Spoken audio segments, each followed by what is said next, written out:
ये है उत्तराखंड।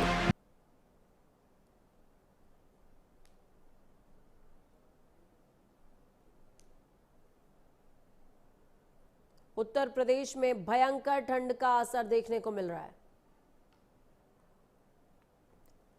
चलिए सीधे ग्राउंड जीरो का रुख करेंगे। हमारे साथ में आशीष वर्मा जुड़े हुए हैं, संवाददाता सहयोगी लखनऊ से। साथ में संतोष यादव हमारे साथ में मौजूद हैं, अवधेश अवस्थी हैं, पीयूष पांडे, चारों सहयोगी हमारे साथ मौजूद हैं। सबसे पहले रुख लखनऊ का करेंगे, यानी कि आशीष वर्मा के पास जाएंगे। आशीष, क्या कुछ तस्वीरें देखने को मिल रही हैं? आज विजिबिलिटी एकदम जीरो। डीएम ने निर्देश दिया है स्कूलों के लिए कि नर्सरी से लेकर के 8वीं तक के स्कूल बंद रहेंगे। बिल्कुल, अगर देखा जाए जिस तरीके से कड़ाके की जो ठंड पड़ रही है, शीतलहर देखने को मिल रही है, उसको लेकर के बकायदा लखनऊ जिला प्रशासन ने जो स्कूल है उनको लेकर के समय में कुछ बदलाव किया है। जो छोटे बच्चों के यानी कि जो नर्सरी से केजी तक की है वो स्कूल स्कूल वो है वो बंद है। और उसी के अलावा अगर देखा जाए तो कक्षा 1 से लेकर के कक्षा 12 तक की जो भी इसको समय है उस समय सीमा में बदलाव किया गया है। सुबह 10 बजे से दोपहर 2 बजे तक की वो स्कूल चलेंगे। तो ऐसे में कहा जा सकता है कि जिस तरीके से ठंड है और विजुअलिटी भी कम है, घना कोहरा देखने को मिल रहा है, उसको लेकर के अब स्कूलों का में जो समय का जो बदलाव है वो किया गया है। बिल्कुल आशीष, आपका रुख मैं वापस से कर रही हूँ। पीयूष हमारे साथ प्रयागराज से जुड़े हुए हैं। पीयूष, क्या कुछ तस्वीर प्रयागराज में देखने को मिल रही है? क्या प्रयागराज में भी बच्चों को अवकाश के तहत घर में रहने की हिदायत दी गई है? और अगर ऐसा है तो किस क्लास तक के बच्चों के लिए अवकाश है और टाइमिंग्स में क्या चेंजेस है?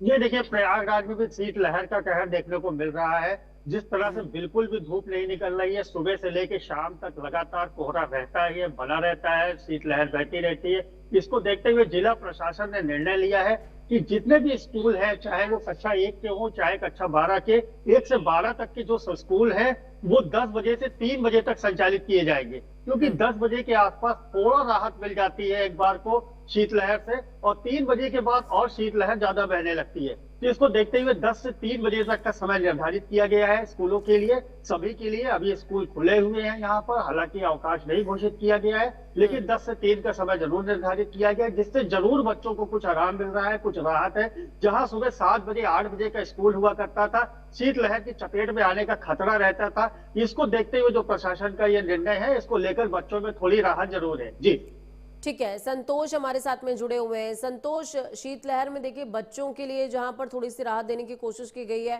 कि छुट्टियां हैं, टाइमिंग्स में चेंजेस हैं, रैन बसेरों का क्या इंतजाम संभल में देखने को मिल रहा है? इसके अलावा और भी क्या अपडेट है संभल क्षेत्र से? देखिए, मैं आपको अपडेट बता दूं। संभल में लगातार टेम्परेचर की बात की है तो तापमान गिरकर 9 डिग्री सेल्सियस तक दर्ज किया जा चुका है। मौसम विभाग की माने तो अगले 3 दिन तक लगातार ठंड और ये कोहरा, ये शीतलहर जारी रहेगी। इसको लेकर डीएम ने कड़े निर्देश दिए हैं। डीएम ने 2 दिन का अवकाश घोषित किया है, नर्सरी से लेकर 12th क्लास तक अवकाश घोषित किया है। और तापमान की बात तो लगातार गिरावट देखी जा रही है और कहीं कहीं बूंदाबांदी भी हुई है। संभल की बात की तो डीएम ने रैन बसेरे बनाए हैं, कंबल वितरण किए हैं, जो असहाय गरीब लोगों की भोजन की व्यवस्था भी की है। तो लगातार संभल प्रशासन लगातार शासन के रूप काम कर रहा है। लगातार ठंड की बात की तो लगातार अब मैं इस वक्त हाईवे पे खड़ा हूँ, दिल्ली बदायूं हाईवे पर हम मौजूद हैं। लगातार आप पीछे देख भी सकते हैं किस तरह से स्थिति है, क्या गिरफ्ती हो गई है। और लगातार जो वाहनों की रफ्तार थमी है, तो कहीं ना कहीं अगर बात की जाए तो आवाजाही में लोगों की मुश्किलें बढ़ी, जिससे कहीं ना कहीं जो अधिकांश जो है दुर्घटनाओं की संभावना अधिकांश बढ़ जाती है। तो इससे जो संभल के जो लोग हैं, जो यातायात जो नियम है उनका पालन किया जाए। और संभल के हालात की बात हो तो लगातार संभल में ठीक ठंड को देखते हुए प्रशासन ने कड़े इंतजाम किए हैं, अलाव लगाए हैं तांत्रिक चौराहे पर। और वहीं डीएम ने सभी राहत कर्मियों के लिए गांव गांव कंबल जाकर बांटने का निर्देश दिए हैं। ठीक है, हमारे साथ में अवधेश भी जुड़े हुए हैं। अवधेश, मैं आपके पास आऊंगी। औरैया में क्या कुछ देखने को मिल रहा है? अमूमन देखने को मिलता है कि सड़कों पर जो रेडियम इंस्ट्रक्शंस हैं वो धूमिल हो जाते हैं, इस वजह से एक्सीडेंट्स बहुत ज्यादा देखने को मिलते हैं। तो क्या यातायात पुलिस की तरफ से कुछ एहतियात बरता जा रहा है? पूनम, बिल्कुल बताना चाहेंगे कि औरैया की बात करते हैं तो औरैया में जो है जो जिला प्रशासन की तैयारी है, सर्दी को देखते हुए जिलाधिकारी औरैया ने पहले ही निर्देश जारी कर दिए गए थे। जहां भी चाहे हाईवे की बात हो, जहां अवैध कट लोग खोल देते हैं उनको भी बंद किया जाए, जहां रेडियम की आवश्यकता है वहां रेडियम का प्रयोग किया जाए, जिससे जो जो भी ऐसे पॉइंट है उनको चिन्हित किया जाए, जिससे जो है सड़क दुर्घटनाओं को रोका जाए। वहीं जिलाधिकारी औरैया की हम बात करते हैं तो शीतलहर को लेकर के जिलाधिकारी औरैया ने नर्सरी से लेकर के कक्षा 8 तक के सभी विद्यालयों को बंद करने का जो है आदेश जारी कर दिया है। वही जो है जो स्टाफ है उसको जो है विद्यालय में जाना होगा, वहां जो भी कार्य है उन कार्यों को निपटाना होगा। इसके साथ ही हम बात कर दें तो जिलाधिकारी औरैया के द्वारा एक एडवाइजरी भी जारी की गई। जिलाधिकारी औरैया ने एडवाइजरी जारी करते हुए लोगों से अपील भी की है, कहा है कि शीतलहर में अनावश्यक जो है घर से बाहर न निकले, घर से बाहर निकलते हैं तो पर्याप्त कपड़ों को पहन करके शरीर को जो है पूरा ढक करके ही घर से निकले, जिससे जो सर्दी से बचाया जा सके। वही रैन बसेरों को लेकर के पुख्ता इंतजाम करने के जिलाधिकारी ने निर्देश दिए। वही जो है सभी तीनों उप जिलाधिकारियों को जो है निर्देश दिया है कि वो जो है जाकर के रैन जो बसेरे हैं उनकी स्थिति को परखे, वहां पर जो है जो व्यवस्था है किसी भी व्यक्ति को सर्दी से लेकर के परेशानी ना हो। वही जो है जो टाउन एरिया है या नगर पालिका है उनको निर्देश दिए हैं कि जगह जगह अलाव जलाया जाए, जिससे शीतलहर से बचा जा सके। जी पुनः ठीक है, हमारे साथ में आशीष लगातार जुड़े हुए हैं। आशीष, मैं आपके पास आऊंगी। आशीष, जिस तरीके से ग्राउंड पर अगर हम कहें कि बच्चों को राहत देने की कोशिश है, तो रैन बसेरों का अपडेट यहाँ पर अवधेश जुड़े हुए थे हमारे साथ में, अवधेश ने दिया। हालांकि अवधेश मेरा नाम गलत ले रहे थे, अवधेश मेरा नाम पूजा है, पूनम नहीं है। चलिए आशीष, मैं आपके पास आऊंगी। किस तरीके की तस्वीरें देखने को मिल रही हैं रैन बसेरों को लेकर के, क्या इंतजाम हैं? क्योंकि लखनऊ की बात करें तो पर्यटक आते हैं, रेलवे स्टेशन के आसपास भी रैन बसेरों का इंतजाम होना चाहिए ताकि लोगों को ठंड से निजात मिले। बिल्कुल, देखिए ठंड को लेकर के जो रैन बसेरों का जो इंतजामात है नगर निगम और प्रशासन ने पहले ही कर दिया है। अगर बात की जाए कल, जिस तरीके से कल देर रात उत्तर प्रदेश सरकार के मंत्री हैं, ऊर्जा मंत्री हैं, नगर विकास भी उनके पास है, ऐसे में वो कल खुद रैन बसेरे का निरीक्षण करने गए थे। रैन बसेरे में बाकायदा जो लोग रुके हुए थे उनसे मुलाकात भी करी थी, उनसे बातचीत भी की थी, उनको बाकायदा मिठाई के डिब्बे भी बांटे थे। तो ये उत्तर प्रदेश सरकार के मंत्री कल खुद सड़कों पर निकले थे। लखनऊ में अगर देखा जाए तो लखनऊ में बड़ी संख्या में रैन बसेरे बनाए गए हैं, रेलवे स्टेशन के पास में रैन बसेरे बनाए गए, क्योंकि पर्यटक आते हैं रेलवे स्टेशन के पास। बहुत सी ऐसी जो ट्रेनें हैं वो इस समय लेट चल रही हैं, तो बहुत से जो पर्यटक हैं उनको इंतजार करना पड़ता है ट्रेन का, क्योंकि ठंड जिस तरीके से बढ़ रही, आने वाले दिनों में और भी ठंड देखी जाएगी जिस तरीके से मौसम विभाग ने कहा है। तो तैयारियां पूरी हैं, नगर निगम की तैयारियां पूरी हैं, लेकिन अभी कुछ कमियां कहीं ना कहीं देखने को जरूर मिल रही हैं। क्योंकि अगर सड़कों पर बात की जाए तो सड़कों पर जिस तरीके से अलाव की व्यवस्थाएं नगर निगम को करानी चाहिए, वो अलाव की व्यवस्थाएं अभी नहीं देखी गई है, पूरी तरीके से नहीं की गई है। साथ ही साथ जो रिक्शा चालक हैं, जो ट्रॉली चालक हैं, जो ठेले कुंचे वाले हैं, जो सड़कों पर रात बिताते हैं, उनके लिए अभी पूरी तरीके से इंतजाम नहीं किए गए हैं। पहले क्या था कि पहले जो सड़कों पे सोते थे उनको बकायदा नगर निगम की टीम हो या जिला प्रशासन की टीम हो, बकायदा अपनी गाड़ियों से उनको सेंटर तक पहुंचाते थे, बाकी रैन बसेरे में पहुंचाते थे, वहां पे बकायदा उनको सोने के लिए कहते थे। तो ऐसे में भी तैयारियां पूरी नहीं की गई हैं लखनऊ में।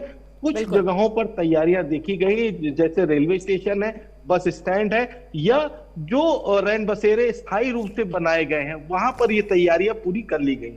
चलिए, बहुत शुक्रिया आप चारों का ही हमारे साथ जुड़ने के लिए, अहम जानकारी साझा करने के लिए। तो देखा आपने, समझा कि किस तरीके से क्षेत्रवार तैयारियां की गई हैं बच्चों के लिए। हालांकि ज्यादा एहतियात बरतते हुए स्कूलों में छुट्टी और टाइमिंग्स में चेंजेस देखने को मिल रहे हैं। खबरों में आगे बढ़ते हैं। बरेली में कोहरे और कड़ाके की ठंड ने अब अपना प्रकोप दिखाना शुरू कर दिया है। तापमान लगातार गिर रहा है, लेकिन इस ठंड में सबसे ज्यादा वो लोग परेशान हैं जो खुले आसमान के नीचे रात गुजारने को मजबूर हैं। खासतौर पर बरेली रेलवे जंक्शन के बाहर हालात बेहद चिंताजनक है। प्रशासन और नगर निगम की तैयारियों की पोल खोलती ये रिपोर्ट हमारे सहयोगी मोनू पांडे ने तैयार की है। देखिए,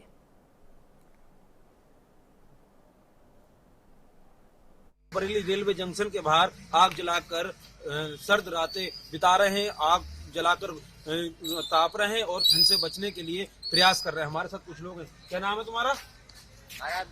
विक्रम नाम है सर। विक्रम, ये बताइए, ठंड पड़ रही है, घना कोहरा ही पड़ रहा है, सरकार की तरफ से क्या व्यवस्था की गई है यहाँ पे? भाई ये रैन बसेरा होना चाहिए, कपड़े लत्ते को परेशान रह रहे हैं यहाँ पे। तो आप कहाँ के रहने वाले हैं? हम जिला बदायूं के हैं साहब। बताएंगे तो कहाँ, बरेली में कहीं रिश्तेदारी में आए थे? क्या हुआ था जो? नहीं, आज परेशानी में हम रुक गए हैं, ताप रहे हैं, सीख रहे हैं।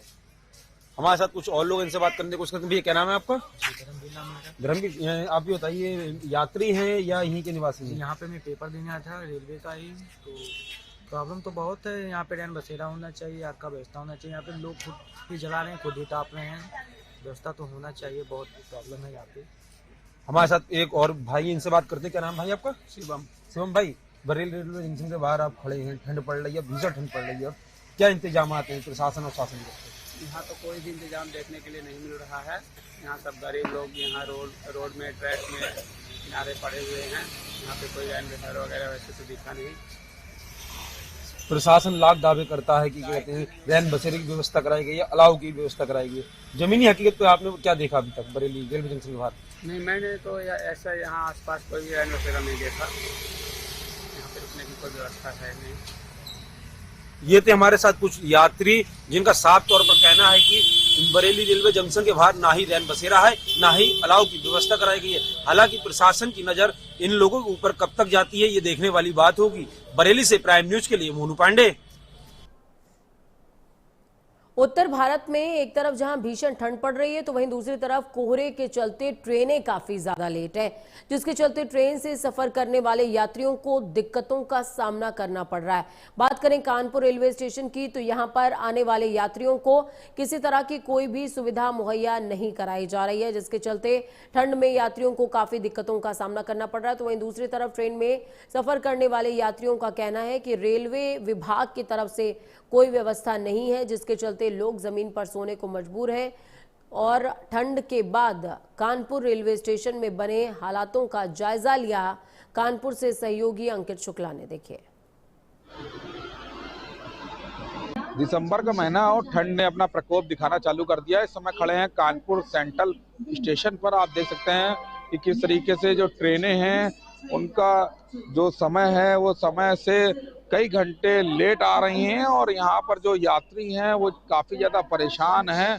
और सबसे बड़ी बात ये है कि स्टेशनों पे जिस तरीके से यहाँ पर जो लोग हैं वो ज़मीन पे ही लेट रहे हैं और अपने व्यवस्थाओं से ही लेट रहे हैं। आप देख सकते हैं तस्वीरों में किस तरीके से जो यात्री हैं इनकी ट्रेनें कई घंटे लेट हैं, उसके बाद ये यहाँ पर अपनी व्यवस्थाओं से लेट रहे हैं। मगर जो स्टेशन की तरफ से किसी प्रकार की व्यवस्थाएं नहीं करी गई हैं, कि ना ही यहाँ पर अलाव की व्यवस्था है, ना ही किसी प्रकार की व्यवस्थाएं करी गई हैं कि उनको राहत मिल सके। वहीं बात करें कानपुर के जो टेम्परेचर की, तो कानपुर का टेम्परेचर जो है वो 10.0 जो टेम्परेचर है उससे नीचे है, जिसके बाद से लगातार जो यात्री हैं वो काफ़ी ज़्यादा समस्याओं का सामना कर रहे हैं। और लगातार जो ट्रेनें हैं वो 2 घंटे 3 घंटे लेट आ रही हैं। और आप तस्वीरों में भी देख सकते हैं किस तरीके से यहाँ पर लोग जो बैठे हुए हैं और इनकी जो ट्रेनें हैं वो कई घंटे लेट चल रही हैं। जो प्रशासन है, जो सरकार है, उसकी उनको इस चीज़ों पे ध्यान देना चाहिए कि जो ट्रेनें हैं वो समय पे चलें, और सरकार को यात्रियों के लिए व्यवस्थाएं करनी चाहिए। अब देखने वाली बात यह है कि जो रेलवे प्रशासन है और सरकार है वो किस तरीके की व्यवस्थाएं जो यात्री हैं उनके लिए सर्दियों में करती है। कैमरा पर्सन अनुज मिश्रा के साथ अंकित शुक्ला, प्राइम न्यूज, कानपुर।